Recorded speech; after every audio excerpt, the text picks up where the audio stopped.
wabarakatuh. Di sini kita akan membahas tentang realita perbedaan individu dan aplikasinya dalam kehidupan. Sebelum kita masuk ke dalam pembahasan realitas perbedaan individu, sebelumnya kita harus tahu apa sih individu itu sendiri. Kita bisa memahami bahwa individu adalah setiap diri pribadi seorang manusia, disebut sebagai individu. Manusia merupakan makhluk yang bisa dilihat dari sudut pandang manapun sejak lahir, baik sejak dalam kandungan ibu. Manusia merupakan kesatuan psikofisik dan juga psikomatis yang terus mengalami pertumbuhan dan juga perkembangan. Nah, pertumbuhan dan perkembangan setiap individu manusia tersebut memiliki karakteristik yang berbeda-beda karena sifat, watak, dan gen pun yang berbeda-beda. Perbedaan karakteristik setiap individu itu dipengaruhi oleh beberapa faktor. Faktor apa sajakah itu? Faktor yang mempengaruhi perbedaan setiap individu itu ada faktor bawaan dan juga faktor lingkungan. Untuk faktor bawaan sendiri pun kita bisa sebut dengan faktor gen atau keturunan.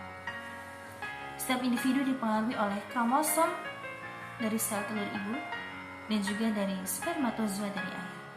Jadi, walaupun dia merupakan atau dia terlahir sebagai kembar identik sekalipun, pasti dia dengan saudaranya memiliki sifat dan watak yang berbeda karena pengaruh dari dua gen tersebut. Selanjutnya, selain faktor bawaan, faktor yang mempengaruhi perkembangan setiap individu adalah faktor lingkungan, baik berupa lingkungan alam atau statis maupun lingkungan sosial maupun dinamis. Untuk lingkungan alam sekalipun, kita bisa lihat bahwa siswa, murid, atau individu seorang manusia yang tinggal di daerah pedesaan atau tinggal di daerah pegunungan pasti akan berbeda dengan siswa atau murid yang lahir yang tinggal di daerah perkotaan. Untuk seseorang yang tinggal di daerah pegunungan, dia akan cenderung dalam hal fisiknya, dia akan cenderung menghirup udara yang segar, memiliki paru-paru yang sehat, dan karena bentuk wilayahnya yang dataran tinggi, dia akan memiliki fisik yang lebih kuat. Namun, jika seorang yang tinggal di daerah perkotaan, dia akan sering menghirup udara yang penuh dengan polusi. Dan itu mempengaruhi mata pencaharian setiap individu. Dalam hal psikisnya atau kejiwaan pun juga berbeda bagi seorang yang terlahir di daerah pedesaan dan juga perkotaan. Mungkin untuk siswa, murid, seseorang yang terlahir di daerah pedesaan itu akan lebih berpikir secara tradisional. Jika siswa yang terlahir di daerah perkotaan, dia akan lebih modern dalam hal berpikirnya. Dalam hal lingkungan sosial atau dinamis, di dalamnya juga ada beberapa faktor yang lebih berkontribusi besar terhadap perkembangan seorang siswa atau seorang peserta didik. Dimulai dari faktor sosial ekonomi keluarga, pola asuh keluarga, budaya masyarakat setempat, dan juga urutan kelahiran seorang anak dalam keluarga. Itu memberikan pengaruh atau dampak dalam perkembangan karakteristik seorang siswa. Contohnya untuk status sosial ekonomi keluarga, kita bisa tahu, kita bisa lihat bahwa siswa murid yang terlahir dari keluarga kaya akan berbeda dengan yang terlahir dari keluarga miskin. Kok bisa sih? Bisa. Dilihat dari bagaimana ia dicukupi dalam segala kebutuhannya, dalam perhatian kedua orang tuanya, itu sangat berkontribusi besar terhadap perkembangan seorang siswa. Untuk pola asuh orang tua pun, selain gen atau keturunan, sifat watak yang diturunkan dari kedua orang tua, pola asuh sangat memiliki faktor yang sangat besar. Mulai dari pola asuh yang otoriter, pola asuh yang permisif, pola asuh yang autoritatif. Untuk otoriter, orang tua akan memberikan pengajaran atau pengawasan terhadap anak untuk membentuk ketaatan yang kaku kepada orang tua. Dan ini akan menyebabkan individu seorang siswa akan memiliki sifat yang penuh dengan keraguan dan juga ketakutan karena takut mengalami kesalahan dan juga kegagalan. Untuk yang pola asuh secara permisif, orang tua akan lebih memberikan kebebasan kepada anak.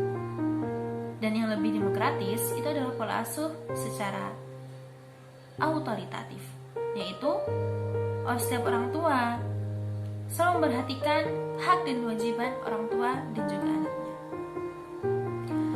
Kemudian, selain pola asuh dan juga status sosial ekonomi keluarga, budaya masyarakat setempat itu juga mempengaruhi loh. Contohnya seperti ini.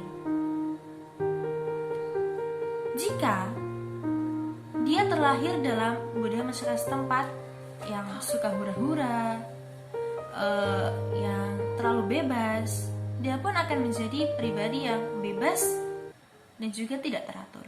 Namun jika dia hidup dalam lingkungan keluarga yang alim ulama, santri, mengaji, dia juga pasti akan lebih dominan kepada hal-hal kebaikan. Kurang lebih seperti itu.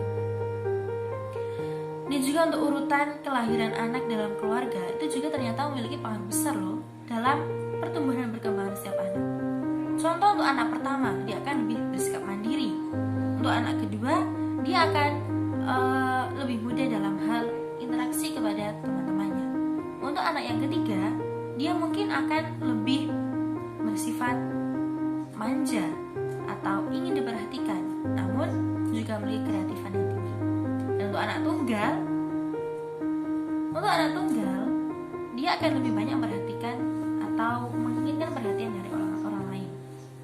Tidak saling dikritik, kurang fleksibel dan juga bersikap perfeksionis. Itu menurut Sugihartono dan kawan-kawannya. Kita bisa tahu dari faktor-faktor perbedaan dari status keluarga, status lingkungan maupun gen itu menyebabkan karakteristik setiap individu bermacam-macam, baik dalam hal psikis atau kejiwaannya atau dalam hal fisik atau jasmaninya. Untuk fisik itu akan ada perbedaan dari tinggi badan, bentuk wajah, warna kulit, tanda lahir. Walaupun dia identik sekalipun, pasti akan berbeda di antara satu dengan yang lainnya karena gen tadi. Mungkin dia terlahir secara kembar identik, namun dia berkulit putih dan saudaranya berkulit hitam. Kok bisa? Bisa, karena ada pengaruh dari gen ayah dan juga gen ibu. Untuk faktor atau karakteristik perbedaan individu dalam hal psikis atau kejiwaannya itu menyangkut bakat, kecerdasan, minat, hobi, perasaan, sikap, dan lain sebagainya. Itu juga dipengaruhi oleh beberapa faktor tadi, faktor bawaan dan juga faktor lingkungan.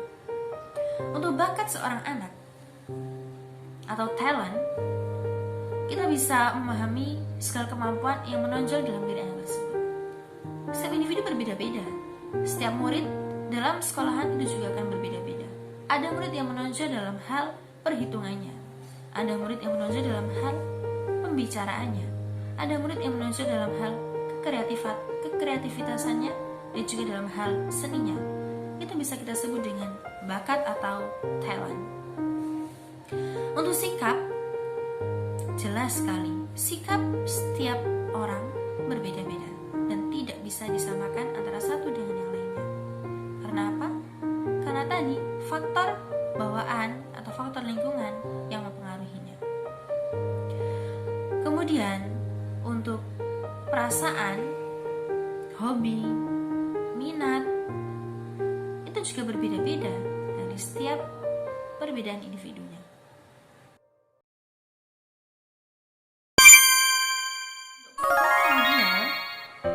Untuk program remedial itu berfungsi atau bentuk pengajaran yang khusus diberikan kepada siswa yang mengalami hambatan dalam belajar. Kita tahu dari perbedaan-perbedaan tadi, dari kecerdasan, bakat, hobi, minat, setiap seseorang itu pasti nantinya akan ada yang namanya hambatan dalam pembelajaran. Untuk hambatan dalam pembelajaran ini, program remedial sangat dibutuhkan.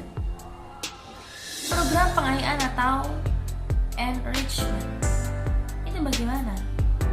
Untuk program pengayaan, siswa, setiap murid diberikan tugas dan diberikan fasilitas belajar yang sifatnya untuk memperluas pendalaman materi-materi tersebut.